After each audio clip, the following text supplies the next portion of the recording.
Bienvenidos a The Debate.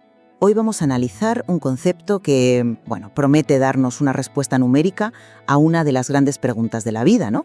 ¿Cuánto dinero hace falta para poder dejar de trabajar? Nos basamos en un material que presenta la famosa regla del 4% como una fórmula sorprendentemente precisa para la jubilación. Exacto. Y el análisis de hoy se va a centrar en si esta regla es de verdad una herramienta fiable, una herramienta que empodera a la gente en su planificación, o si por el contrario es un modelo excesivamente simple que puede generar una falsa seguridad bastante peligrosa. Pues esa es la cuestión.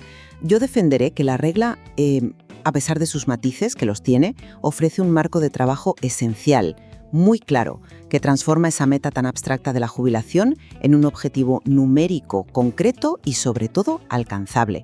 Es como el mapa que muchos necesitan para empezar el viaje. Y yo, por mi parte, sostendré que ese mapa, aunque es muy atractivo por lo sencillo que parece, está dibujado sobre un terreno que a lo mejor ya no existe.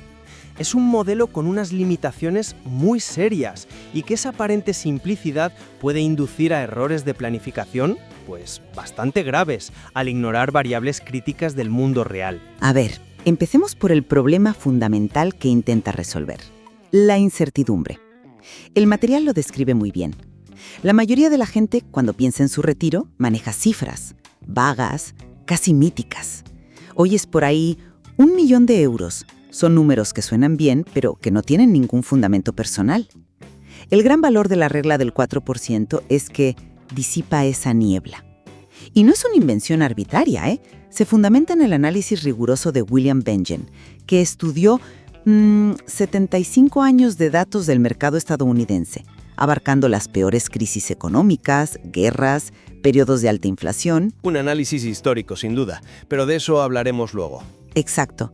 La lógica es sólida y fácil de comprender. Necesitas acumular un capital que sea 25 veces tus gastos anuales. A partir de ahí, la idea es que puedes retirar un 4% cada año para cubrir esos gastos. La clave es que mientras haces eso, el capital principal no solo se mantiene, sino que según los datos históricos a menudo crece, gracias a una rentabilidad promedio de los mercados entre un 7 y un 10%. Pero bueno, más allá de las matemáticas, yo creo que su mayor virtud es psicológica. Te da tu número, una cifra concreta, y eso convierte la ansiedad en un plan de acción definido. Es el primer paso para de verdad tomar las riendas. Entiendo perfectamente el atractivo de tener un número. Es un ancla en un mar de incertidumbre, claro.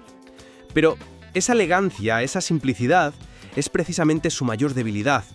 Presentarla como una fórmula casi universal es, en mi opinión, engañoso. Como bien has dicho, nace de un estudio de 1994 que analiza datos históricos de un mercado muy específico, el estadounidense, y durante un siglo XX que fue particularmente favorable para sus activos financieros. Pretender que esa es una ley extrapolable a cualquier persona en cualquier país y sobre todo en cualquier momento futuro es un salto de fe considerable. De hecho, el propio material que analizamos admite las grietas del modelo en escenarios muy comunes. ¿A qué grietas te refieres exactamente? Eso podía tener sentido para alguien que se jubilaba a los 65 en los años 90. Pero, ¿qué pasa con alguien que aspira a la independencia financiera a los 50 y espera vivir hasta los 90 o 100 años? Hablamos de un horizonte de 40 o 50 años. Para ellos, la regla del 4% ya no aplica. El propio material se ve forzado a sugerir tasas de retiro del 3,5% o incluso del 3,25%. En ese momento, la regla del 4% deja de serlo. Se convierte en la regla del 3 y pico, lo que demuestra que no es una constante fiable. Y esto sin mencionar las complejidades que el texto solo apunta de pasada, como la alta inflación en geografías como Latinoamérica o el drástico aumento de los gastos sanitarios en la vejez. Es que no son ajustes menores, son factores que pueden hacer quebrar el modelo por completo. Reconozco que no es una ley de la física, pero la acusas de frágil cuando su origen es precisamente la búsqueda de robustez. El estudio de Bengen no tomó un periodo de bonanza, sino que buscó deliberadamente los peores escenarios posibles en esos 75 años. Hablamos de la Gran Depresión, la crisis del petróleo de los 70, la estanflación, para ver qué tasa de retiro sobrevivía. El 4% fue la respuesta en el peor de los casos. Por tanto, no es un modelo para tiempos de calma. sin un modelo testado en tempestades. Tempestades del pasado y en un solo océano, el estadounidense. ¿Cómo podemos estar seguros de que las tempestades del futuro tendrán la misma forma? El siglo XXI presenta desafíos económicos que Bengen no pudo modelar. El impacto de la inteligencia artificial en el empleo, el coste de la transición energética, una demografía envejecida a nivel global. Confiar en que los patrones de rendimiento del mercado del siglo XX se van a repetir es una suposición muy fuerte. Ya, pero entonces, ¿cuál es la alternativa? La parálisis. El hecho de que la regla pueda ajustarse no la invalida, al contrario, demuestra su utilidad como marco de trabajo. Si tu horizonte de jubilación es de 40 años, pues quizá tu multiplicador no sea 25, sino 28 o 30. Eso no es un fallo del modelo, es una adaptación inteligente. La regla te da el punto de partida, el orden de magnitud. Te obliga a hacer el ejercicio más importante de todos, calcular tus gastos. Sin ese primer paso no hay planificación posible.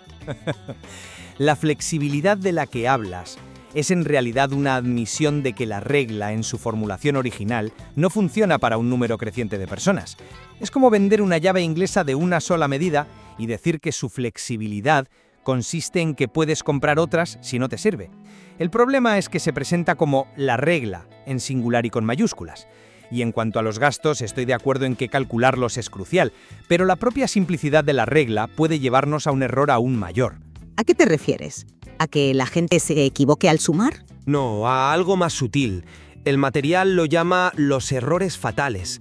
La simplicidad de la fórmula gastos anuales por 25 induce a la gente a subestimar drásticamente sus gastos reales. El texto menciona que la gente olvida hasta un 30% de sus gastos. Se centran en las facturas mensuales y se olvidan de los gastos anuales, los imprevistos, las vacaciones, los regalos. Al enfocarse en ese único número mágico, corren el riesgo de ignorar la necesidad crítica de tener un fondo de emergencia completamente separado para contingencias. Pero eso no es un fallo de la regla, sino de su aplicación. La regla es el objetivo de inversión a largo plazo. El fondo de emergencia es una herramienta de gestión de riesgo a corto plazo. Son dos conceptos distintos y complementarios. La regla no te dice no tengas un fondo de emergencia. Al contrario, al obligarte a mirar tus finanzas, te fuerza a pensar en todas estas cosas. El proceso que inicia la regla es lo valioso. Es el catalizador. Cualquiera puede hacer el cálculo en 10 minutos y por primera vez su futuro financiero deja de ser una abstracción. Un catalizador que puede iniciar una reacción equivocada. Si alcanzas tu número basado en un cálculo incompleto de gastos, obtienes una falsa y muy peligrosa sensación de seguridad. Crees que has llegado a la meta cuando en realidad ni siquiera has considerado el terreno que te queda por delante. ¿Qué pasa cuando llega una reparación importante del coche, una enfermedad inesperada o la necesidad de ayudar a un familiar? Si todo tu plan se basa en no tocar el principal y vivir del 4%, un imprevisto de 20.000 euros puede desestabilizar todo el modelo desde el primer año. El número se convierte en un objetivo incompleto. Pero el modelo original es más sofisticado de lo que parece. La investigación de Bengen demostró que en la gran mayoría de los escenarios históricos el capital no solo duraba 30 años, sino que al final del periodo era mucho mayor que al principio. En muchos casos se duplicaba o triplicaba. La analogía del árbol frutal que usa el material me parece muy acertada. Se vive de los frutos, no del árbol, y el árbol en condiciones normales sigue creciendo. Para esos gastos futuros que mencionas, como los de salud, el propio marco invita a la prudencia. El texto sugiere añadir un colchón extra, un 10 o un 20% al número final. El modelo no excluye la prudencia, de hecho, la estructura del cálculo permite incorporarla fácilmente. La analogía del árbol es atractiva, sí, pero es precisamente eso, una analogía, y una que simplifica en exceso la realidad de los mercados. Los mercados no producen frutos de manera constante, sufren sequías, plagas y tormentas, y el momento en que ocurren esas tormentas es crítico. Aquí es donde la regla muestra su mayor debilidad, el riesgo de secuencia de rentabilidades. Explica a qué te refieres con eso. Pues que si tienes la mala suerte de que tus primeros años de jubilación coincidan con un mercado bajista prolongado, como el de 2000 a 2002 o el de 2008, el impacto en tu capital puede ser devastador, irreversible. Al retirar tu 4% en un año en que tu cartera ha caído un 20%, estás vendiendo muchos más activos a precios bajos. Estás comiéndote el árbol, no solo los frutos, y eso daña permanentemente la capacidad de tu capital para recuperarse y generar rendimientos futuros. El árbol puede quedar herido de muerte al principio del viaje, y la simple regla del 4% no tiene ningún mecanismo para protegerte de ese riesgo. Es un punto válido. El riesgo de secuencia es real. Sin embargo, la planificación financiera moderna ya ha desarrollado estrategias para mitigar ese riesgo dentro del marco general de la regla. Por ejemplo, se pueden aplicar reglas de retiro dinámicas. En años de malos rendimientos, retiras un poco menos y lo compensas en años de bonanza. O la estrategia de cubos o bucketing, donde mantienes varios años de gastos en activos muy seguros y líquidos, como efectivo o bonos a corto plazo, precisamente para no tener que vender acciones durante una caída del mercado.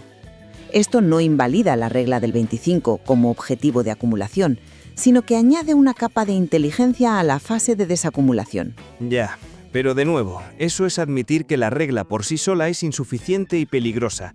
Requiere de apéndices y correcciones complejas que contradicen su principal atractivo, la simplicidad. Y aun con esas estrategias, nos queda el mayor de los problemas, que has mencionado de pasada: los gastos no lineales, especialmente los sanitarios. No son un colchón que se pueda calcular con un simple 10% adicional. El material es claro al respecto. Los gastos médicos pueden duplicarse o triplicarse a partir de los 65 años. No es un gasto que crece con la inflación, es un pico potencial que puede aniquilar una parte sustancial del patrimonio.